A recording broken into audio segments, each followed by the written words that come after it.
Обращаюсь к вам как... Bonjour, c'est Nicolas Poincaré. Bonjour, c'est Fabien Andrian Arissoa. Poutine, président de la Russie jusqu'en 2036. L'idée ne paraît plus si absurde depuis que le Parlement russe, la Douma, vient de modifier la Constitution. On vous explique.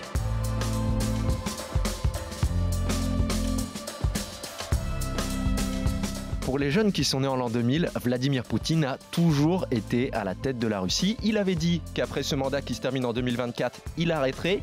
Il n'a pas encore l'air vraiment décidé à lâcher la rampe. 3 bonnes raisons d'écouter ce podcast avec Nicolas. Eh bien, on va vous expliquer effectivement comment Poutine s'est organisé cette semaine pour pouvoir régner éventuellement jusqu'en 2036 grâce à un amendement déposé par une des doyennes du Parlement. Elle a été astronaute, la première femme dans l'espace, et c'est elle qui a déposé cet amendement. Je vais aussi vous expliquer comment, à travers cette nouvelle constitution, Poutine est en train de décrire sa légende. Il veut rester dans l'histoire russe. Puis je vais vous dire que c'est quand même assez extraordinaire, ce destin pour un homme qui au départ était un petit agent du KGB. Expliquez-nous le monde. Un podcast RMC. Nicolas Poincaré. Fabien Andrian Arissoa.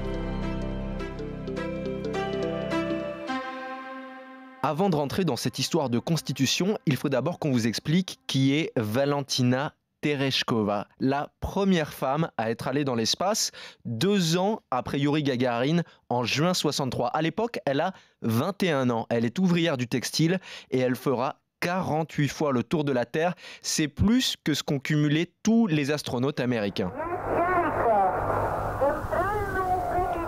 Et c'est elle qui, cette semaine, est montée à la tribune pour défendre Poutine, pour lui permettre de rester, en tout cas, plus longtemps au pouvoir. Et oui, parce qu'elle n'est pas toute jeune, hein. Maintenant elle a 83 ans, c'est la doyenne de la Douma, et avec sa petite voix chevrotante, c'était mardi, la Douma était en train d'examiner la réforme de la Constitution, et elle a dit oui, mais et pourquoi est-ce qu'on n'autoriserait pas finalement Poutine à faire 2 mandats de plus ? Parce que l'idée c'était qu'on n'a pas le droit, dans la nouvelle Constitution, de faire plus de 2 mandats.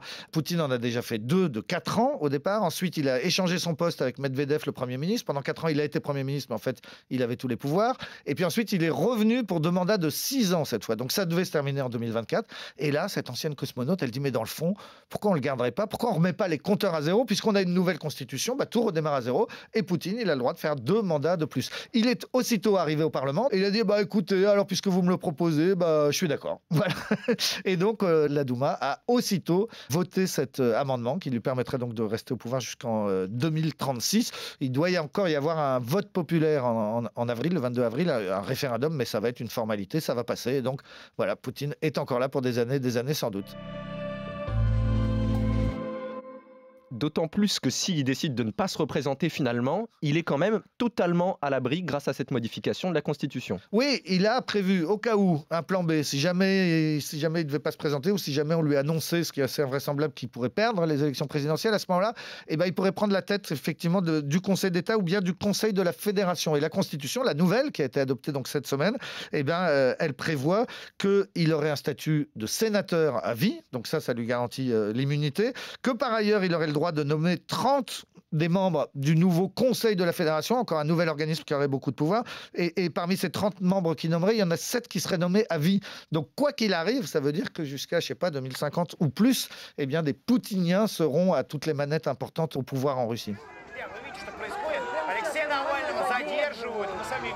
En 2018, il y avait des manifestations contre Poutine et on se disait peut-être que le pouvoir faiblit, peut-être que la rue est en train de prendre le pouvoir et finalement... Peut-être. Et effectivement, Poutine, à une période, a eu très peur des manifestations. Il les interdisait toutes, il faisait arrêter un maximum d'opposants. Là, ces derniers temps, l'opposition n'a pas réussi à mobiliser. Navalny, qui est le seul opposant un peu crédible, il a appelé à une grande journée de manifestation le 21 mars. Mais enfin, ceux qui sont à Moscou et qui suivent ça de près disent que cette réforme de la Constitution, qui doit être donc validée par un vote populaire en avril, tout le monde pense qu'elle le sera sans problème. Cette modification de la Constitution, elle avait aussi un autre objectif qui est de laisser le testament politique de Vladimir Poutine à l'histoire. Voilà, il grave dans le marbre son rôle dans l'histoire russe. Il veut écrire sa légende. Donc, cette nouvelle constitution, elle va mentionner par exemple l'histoire millénaire de la Russie, la mémoire des ancêtres qui nous ont transmis la foi en Dieu. C'est la première fois que Dieu va être inscrit dans la constitution. C'était un pays laïque pendant 70 ans sous le communisme. Lénine va se retourner dans sa tombe, ou plutôt dans son mausolée qui est sur la place rouge. Cette constitution, elle prévoit aussi qu'un mariage mariage ne peut qu'unir un homme et une femme. Ça, c'est une façon de dire définitivement qu'il n'y aura jamais de mariage homosexuel. Et puis, elle dit aussi qu'il faut défendre la famille, la maternité, la paternité, etc. Tout ça, c'est pour plaire aux plus conservateurs. Mais les conservateurs en Russie, il y a les orthodoxes, etc., qui vont beaucoup aimer tous ces articles-là. Mais il y a aussi les nostalgiques du communisme. Ils sont assez nombreux. Et ben, il y a aussi quelque chose pour eux dans cette nouvelle constitution. On dit que c'est interdit de contester le fait que la Russie a été héroïque face au nazisme pendant la Deuxième Guerre mondiale. Voilà, ce sera pénalement répréhensible de mettre la moindre réserve. L'armée rouge a été héroïque. Les 20 millions de morts, parce qu'ils ont quand même eu 20 millions de morts face aux Allemands, les Russes, et pour eux c'est très important, les 20 millions de morts sont inscrits dans la Constitution. Le siège de Stalingrad, par exemple, on n'aura pas le droit de remettre en cause l'héroïsme de l'armée rouge pendant le siège de Stalingrad.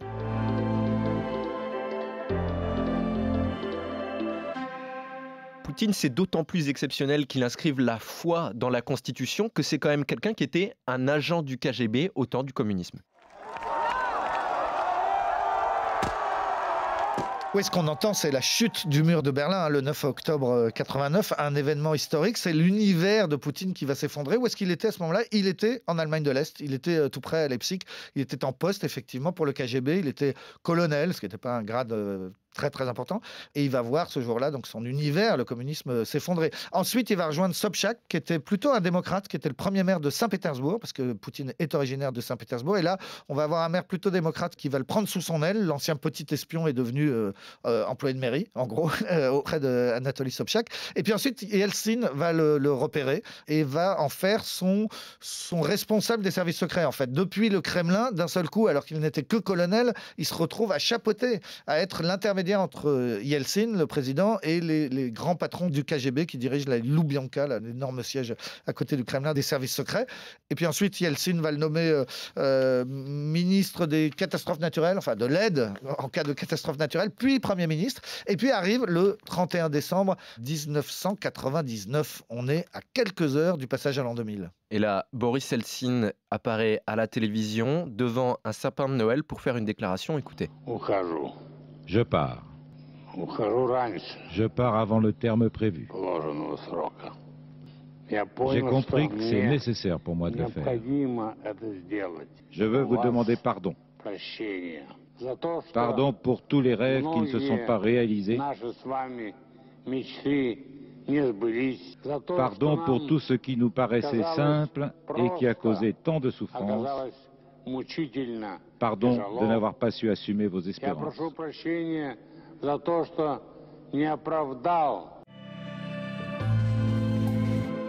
Et donc toi, à ce moment-là, tu es dans une rédaction parisienne, tu vois ça à la télé et tu fonces à Moscou. C'est la dépêche qui tombe, parce qu'en fait, on n'avait pas branché la télé russe. Il était 10h du matin, heure française. On s'apprêtait à couvrir le passage à l'an 2000, la grande fête qui devait avoir lieu le soir même. Et là-dessus, on voit effectivement une dépêche qui dit « Yeltsin abdique », enfin c'était pas le terme, mais Yeltsin renonce au pouvoir et nomme son Premier ministre président, et donc ce sera effectif à minuit. Et donc effectivement, quand on dit que Poutine est en poste depuis l'an 2000, c'est vraiment depuis l'an 2000, depuis les premières minutes du changement de siècle et du passage à l'an 2000. Alors très vite, il va s'imposer comment? En se montrant extrêmement ferme avec la Tchétchénie. Et cette fameuse expression quand il a dit « Les terroristes tchétchènes, j'irai les chercher et les buter jusqu'à dans les chiottes ». C'est une phrase que personne n'a oubliée, surtout pas les Russes. C'est comme ça que le petit ancien agent du KGB, d'un seul coup, est devenu une grande figure dans l'imaginaire russe. Il s'est imposé grâce à cette guerre et grâce aux 200 ou 300 000 morts qui ont eu lieu pendant cette guerre et pendant des années. Mais c'est vraiment la guerre en Tchétchénie qui lui a permis de s'imposer.